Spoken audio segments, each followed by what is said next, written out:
Omukoro ogu gwakorerwa aha mbuga nkuru za SHEEMA district kandi minisita w'ebibiina ebyabeeteeraine hamwe n'abashobozi Aguma Frederick niwe yajwekera Sipiika. But I also told you that the men are also being tortured by these women.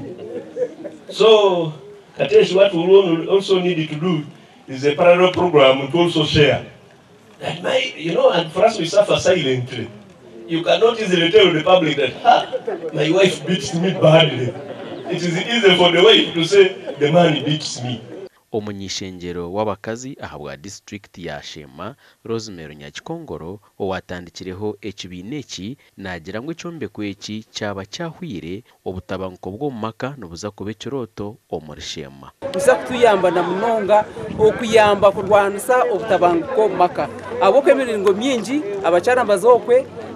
barwanagana n'abashaija umwe baburayi bakize enshonga batinda kuzitwara polisi batinda kuzitwara mu community aboko n'abacara bitu bacayetina konka tubaba oningere kintu bari omukizimbe cyabo nija kuba harimo kansara urabe n'aba counseling kandi ari kuborekana na ayibarabe baza buri mukazi wa SHEEMA naza kuba nayikirizibwa kuteka business ye omuchombeko eki kandi n'emirimo y'emikono neza kuba netendekirwa busha kugure mpare tunagishabo mki omushaija so nyoni nyesiga ngo abacara bitu twaba tubombekere economically bine sente zabo ntuzambaza kubana bebisaho ningo mwana bambinga ishomero akushanga no mukazi yaburagora n'ekitabo so ntekateka byo twenda mutiteke mamani kureba ngo mukazi witu wa SHEEMA yagire entasya tukorabira omuskilling ezirabe zirya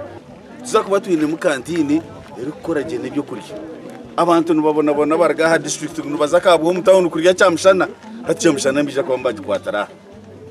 twantu wenda kutureninga abantu bya computer mbaza kubikwatara aha mukorogu abanyishengero kurga SHEEMA hamwe na heru ya SHEEMA barikorenga 54 bahikaho aba members of parliament omwihanga lyona tukashitama twikirizana ngo mu myaka 5 tukora ibintu binabyonka ekyo kubanza entunguka y'abakazi women economic empowerment